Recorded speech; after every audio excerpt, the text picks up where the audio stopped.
just go into the database itself. And we see that here's what it found, all that good stuff. So that's it for the MySQL demo. Now what I'm going to do is demo the agentless OS scan. Let me talk about it first. The policy is again very similar. You don't need admin credentials for this scan. It's helpful, but obviously if you don't give it an admin account, it's not going to be able to read all the files most likely. So it's also honors the whitelisting and blacklisting, the memory sealing. It's going to be the memory sealing on your own box, not on the guinea pigs. But and then it's going to run in the background as a shell script, as a Perl script. And I currently have support for Windows, the entire file system over SMB, Windows shares. You guys can't see that. And then also Unix over SSH using the SSHFS method there. So I'm going to do a demo of Unix real quick. So I'll create a new profile, call it Unix.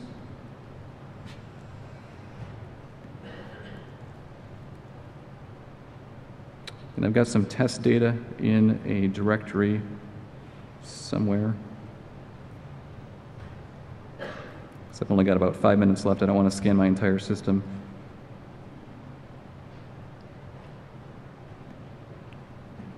And again, the same file extensions options, the regex is here. Credit cards, zips, and we're good to go. We'll start the scan.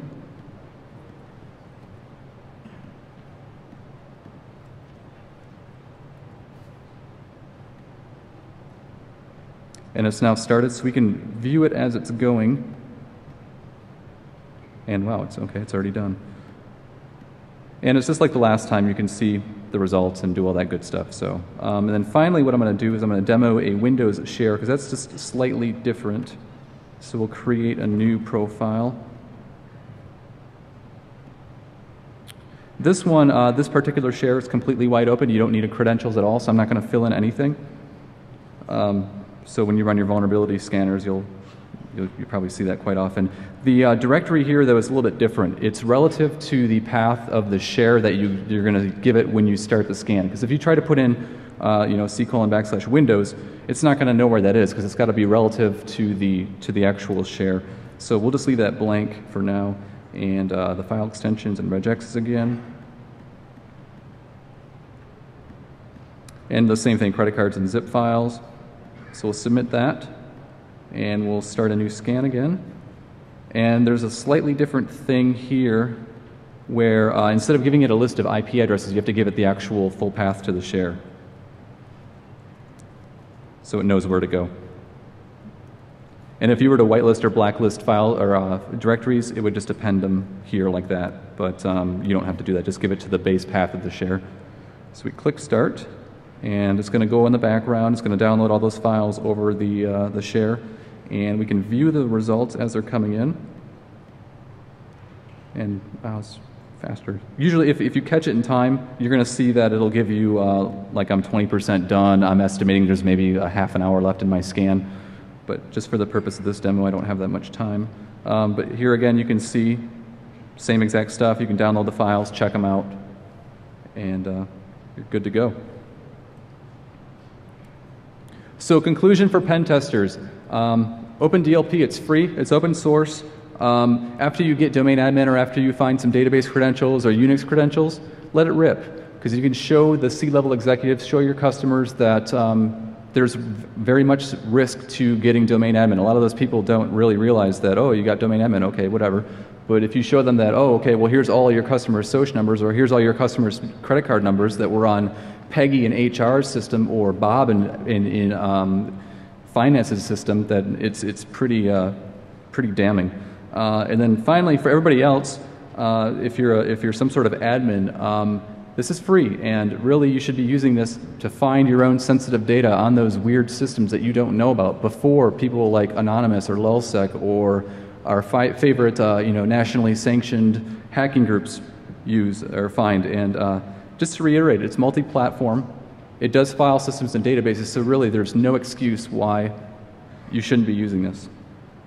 But this is the project page. It's on Google Code, and the current version is 0.4, and it's kind of a bit of a pain in the ass to install, so I made a VM about a year ago. The VM is a little outdated. I'm going to update it in the next few weeks, but it's based on 0.2.2. It's easy to upgrade. And then my contact info is there, and I believe we have time. Yeah, we have maybe 5 minutes for questions if anybody wants to. Yeah, go ahead.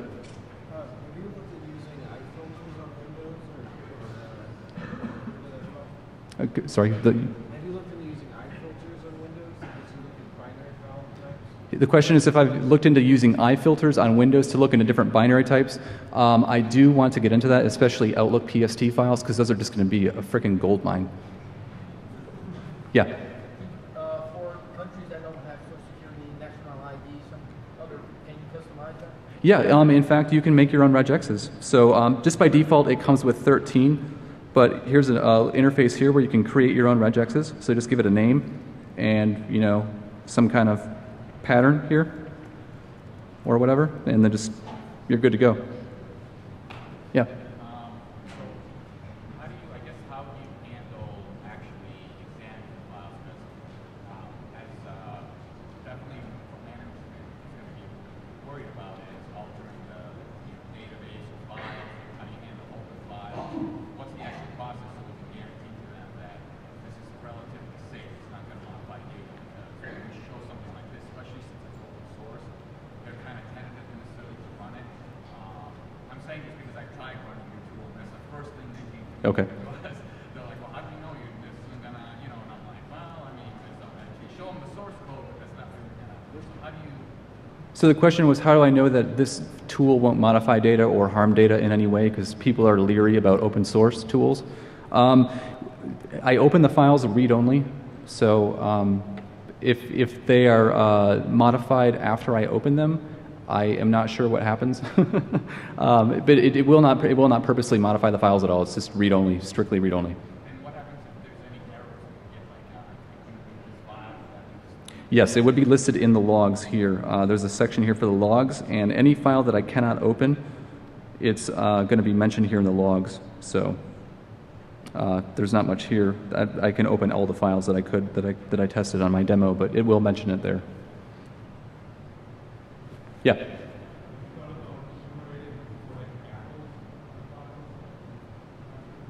Have I thought about enumerating cackles? Oh, the ACLs. Okay. Not so much right now, but perhaps down the line. Yeah. Yeah.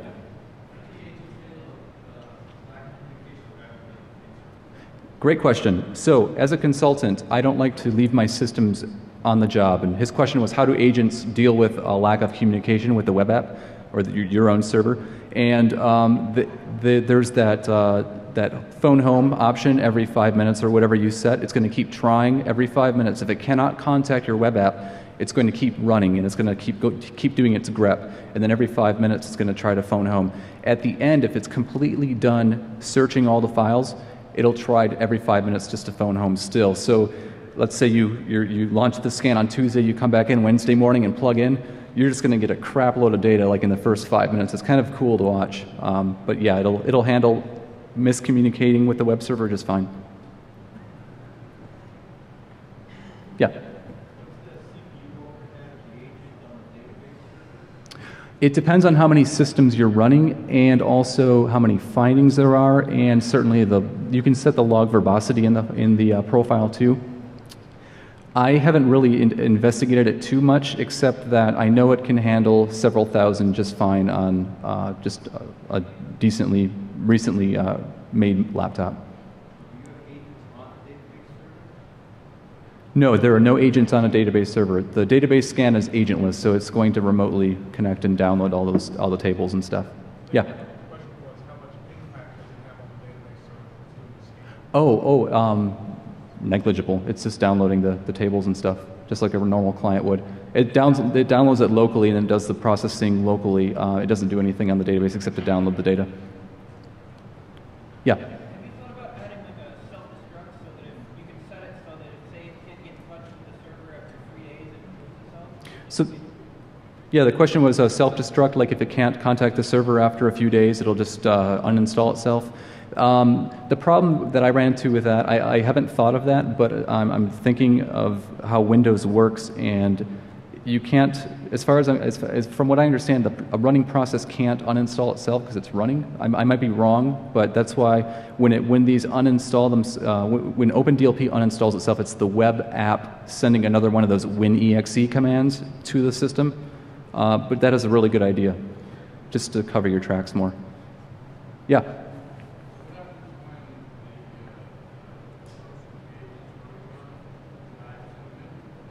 Another great question. What happens when the victim systems that you're scanning with the agent die or they get rebooted or something?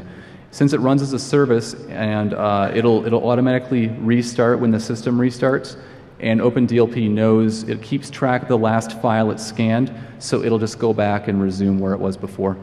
I mean, if the system is completely dead, obviously nothing's going to run on it, so I can't help that. But if it gets rebooted or if no one's logged in, it'll run and it'll resume just fine. Antivirus, good question. Right now, OpenDLP is not labeled a virus by anybody, and I think if it ever does, it'd be quite interesting because a lot of those AV companies also have DLP programs, so a little conflict of interest there, but right now it's not identified as a virus. If it tries to open a file that's identified as a virus, then something will pop up and the user will see that, because I've run into that with AVG on occasion. Yeah.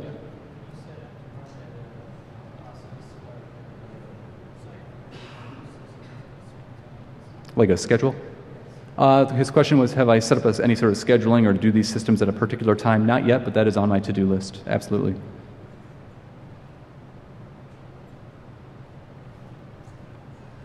Anybody else? Otherwise, I'm going to wrap up. Yeah, one more question.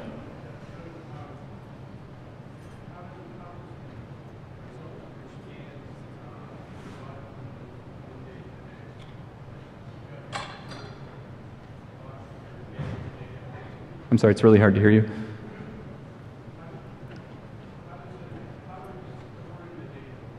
How am I what? Oh, how am I storing the data? It's stored locally in a MySQL database, and you can select whether to mask or unmask that data. So if you select to mask it and you're worried about you becoming another risk, it'll mask the first 75% of whatever string it finds, and it'll leave the last 25% unmasked. But it is stored in plain text. If you are really worried about it, you can set up a TrueCrypt volume for your MySQL stuff, but that's kind of outside the scope of my tool right now. But that's all the time I have. Thank you.